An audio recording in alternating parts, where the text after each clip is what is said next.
Hey, this is my second rotation up Annapurna. This is where I'm going up. It is the, let me check, maybe the 9th of April. Let me check, guys. Well, yeah, it doesn't matter. I think it's the 9th of April, around 11:30. I'm late today. I'm going up to Camp 1. Usually I said I'm skipping Camp 1, but due to the fact that I'm a little bit late and there might still be some wind on Camp 2, so I decided to go with like almost all my equipment I have left to Camp 1. Yeah, I already have like my down suit, my big goggles, my summit mittens. Like actually I have all the summit equipment with me. Like actually all the equipment I have will be up there then. So yeah, this is like a last material transport, and it looks like that tomorrow, I mean the weather is okay now, still a little bit windy, maybe some snow later in the evening or afternoon, but yeah, it looks like Monday, Tuesday gonna be good days, maybe even Wednesday.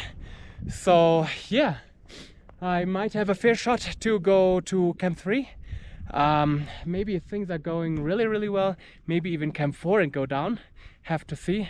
Annapurna is a little bit tricky with the time window and the weather.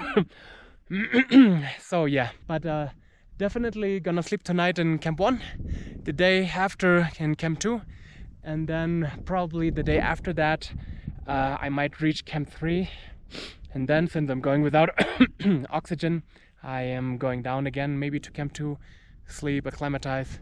Yeah, maybe I'm not going back to base camp. I'm not for sure, but maybe I will stay up there until the summit. But this is really depending on the weather and on the fixing team. All right, that's it. Gonna keep moving and talk to you later. Maybe on the way to Camp 1 or in Camp 1 when I'm making myself cozy home. All right, talk to you guys later.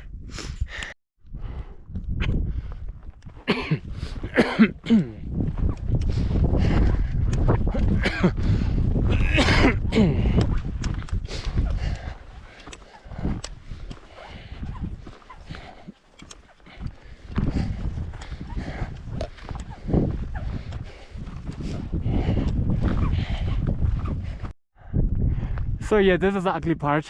You're going up there, then you have to upside down from here, as you can see, to go down to the glacier.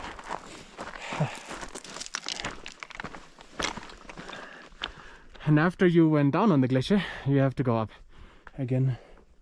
And yeah, there are no steps, no solid rock, it's just dirt and stones, and not so nice, you know. And it's always frustrating if you have to lose altitude, even though it's easier walking, but yeah, it's frustrating. So yeah, this is how it looks. Some dusty shit, going down to the glacier and then going up to Camp 1. So this is the way up to Camp 1. Maybe you can recognize it. There's a rope here, and then it goes left onto the rock, and then you're already off the glacier. So it's only a very small section, and then it's all the way on rock or rocky terrain to Camp 1. So yeah, this is the way back. Yeah. And yeah, this time I decided to just go in my trail running shoes, and yeah, whoops, only put on my big boots, which you can maybe see on my rucksack, after Camp 1. Alright, gonna go up. It's quite some altitude gain now, so talk to you in Camp 1. Hey guys, Nordin here from Annapurna Camp 1. I am sitting at 5,100 meters. The weather, how could I describe the weather? It's snowing outside a little bit, but fortunately it's not windy. But I have to get rid of the snow every now and then. So the snow is not pressing too much or putting too much weight on my tent. So yeah, I'm here now in Camp 1. I decided to stay here in Camp 1, even though I usually skip Camp 1. But this morning, I was observing the weather. I was unsure if I should go up or not. But then I was just checking the weather today and seeing the weather forecast, which is not very precise on this mountain. And I decided, okay, I'll go up. But it was quite late in the day. It was already 11 o'clock or something like this. And I had a super heavy rucksack. Look at this. I have so much stuff here with me. I had a super heavy rucksack, a lot of food, 3 gas cartridges, probably food for 3-4 days. I don't know. My down suit, my summit boots, my heating soles, my stove. All this food, look at this, so much stuff, a lot of equipment, so it was quite heavy. I think my rucksack probably had minimum 20 kilos, maybe 22, something like this. The Sherpas in the base camp were testing it, and they said, yeah, somewhere between 22 and 25, but it doesn't really matter how much. Fact is that I decided to stay in Camp 1. Have an easy day, relax here, have some nice food, a good rest, good sleep.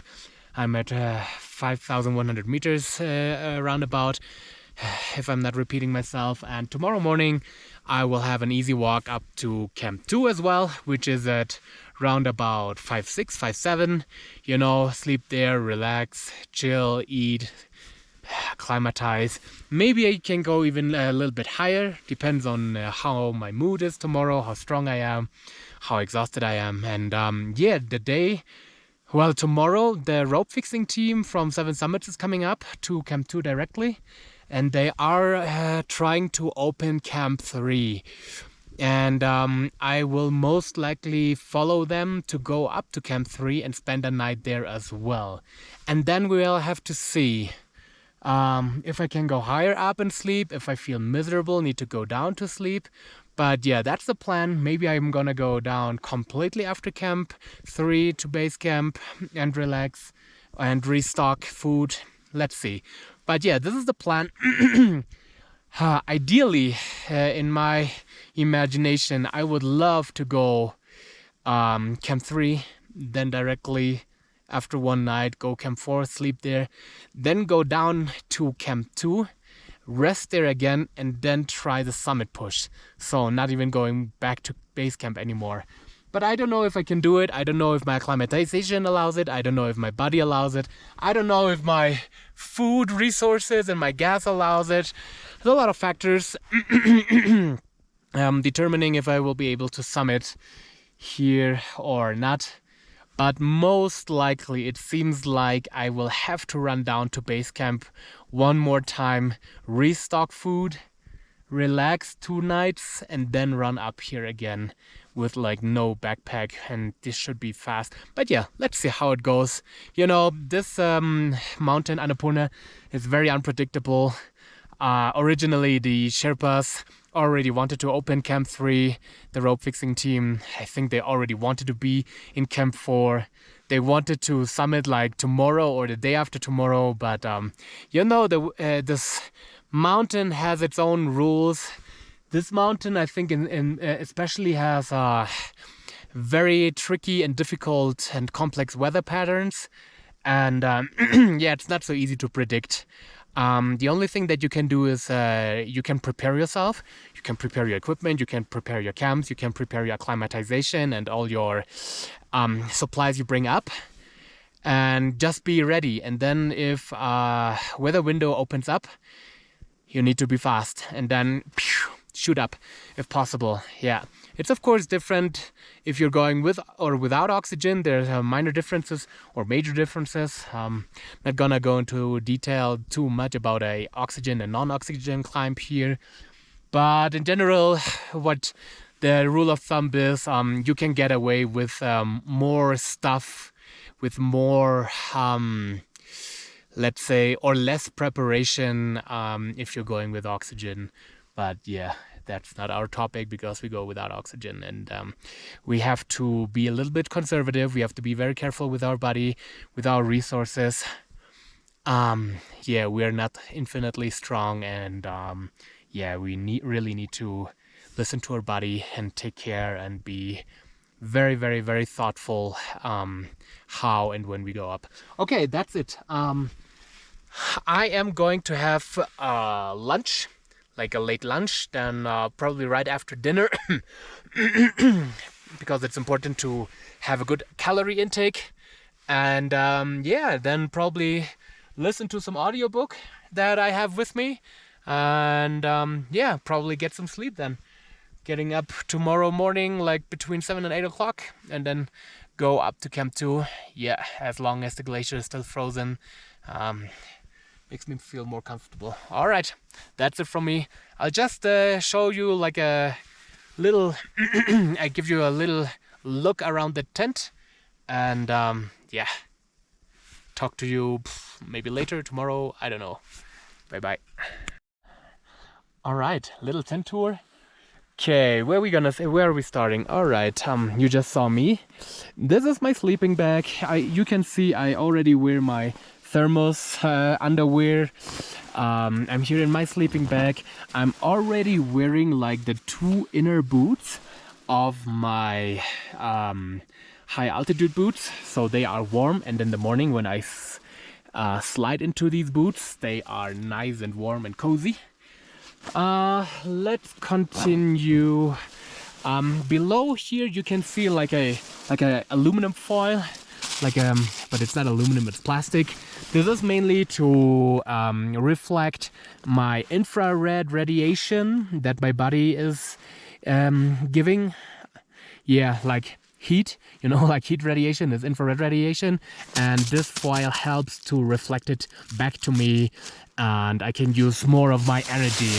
Below that is like another Thermarest mattress. Yep, so my butt does not get cold, even though I'm not on the snow, I'm on a rock, but still it can get cold, and yeah, insulation is very helpful. Up here are my, well, you could not call them my low gloves. My low gloves are a little bit thinner. These are like my middle gloves. Let's say I use these up to 7,200 on this mountain, 7,300. And then after them, I am using, hey, where are my mittens? I have like Summit gloves, Summit mittens, you can call them. Let me see, I think they're somewhere inside here. Yeah, I'm just gonna show it to you. Yeah, so these are my Summit mittens. They brought me to Lhotse last year. So yeah, they're doing quite a good job. All right, this is my, what is it, hardshell jacket? Yeah, just hanging it up because it was snowing, so it was a little bit wet. Wet and cold is a very deadly combination up here, so hopefully it's getting dry. My socks, my GPS. You know, I'm activating my tracking function so you guys can see me all the time. I write to my family and so on, so people know where I am, what I'm doing, and that I'm not injured. Here is my little water bottle with some nutrition in it, actually like a lot of nutrition in it. Yeah, my glacier glasses, but not my Summit goggles. I have like better ones for the Summit, which make me look like an astronaut. Back there is my harness. Underneath my harness is my crampons. Yep. Someone accidentally took my crampons down, but left his crampons up here, so I'm gonna take these tomorrow. Yeah, and what do we have here? Like back here, this is my down suit. Gonna function as a pillow today or tonight. These are my Summit socks. Good shit. And then here, look at this. This is some food. Biscuit. I have 3 of these EP gas cartridges. I have a lot of these ramen noodles, like all kinds, you know. It's so hard to tell. Cliff Bar, awesome shit. It's so hard to tell how much food you actually need. The thing is, you burn so much calories here, but then at the same time, your appetite is very, very low, and you have to force yourself to eat. So better safe than sorry. I just bring a lot of food so I can eat. Usually I don't have the biggest problem with eating up here, but still it's hard sometimes. Well, right now I'm still only at 5'1", so eating here is fine. But the higher you go, sometimes the harder it gets to eat food, and your appetite is really not there anymore, and you really have to force yourself to eat. Also, every little bit of water that you see has to be melted here. There's no flowing water up here anymore, so that means I have my stove here, and I always need to boil or melt snow, so I have water. So it's a lot of work. It's very exhausting. You know, you have to get up all the time, get out, get some snow, you know, melt it. It doesn't sound like a lot, but let me tell you, up here already on like 5,100 meters, there's only the half the amount of oxygen left. And that makes movement and all kinds of actions very, very hard. I can tell you that. So yeah, but still, right now I'm very, very, very good acclimatized. I'm chilling. I'm super strong. I'm very vital. So yeah, I don't have like these typical weakness symptoms yet. But maybe it's different tomorrow in Camp 2 on 5-7. Maybe it's starting to get different in Camp 3, definitely. You know, when I reach the 6,300 meter threshold, then you can really feel how the body is suffering and everything is so hard. Every move, you know, like just the minor things, even just talking is so hard. All right, I think that's it. Yeah, maybe I can show you a little bit of Camp 1 tomorrow morning. Hopefully the weather is better and I can chill outside a little bit. And then, yeah, I'll show you a little bit more about it. All right, I'm gonna prepare some food and chill. Bye-bye.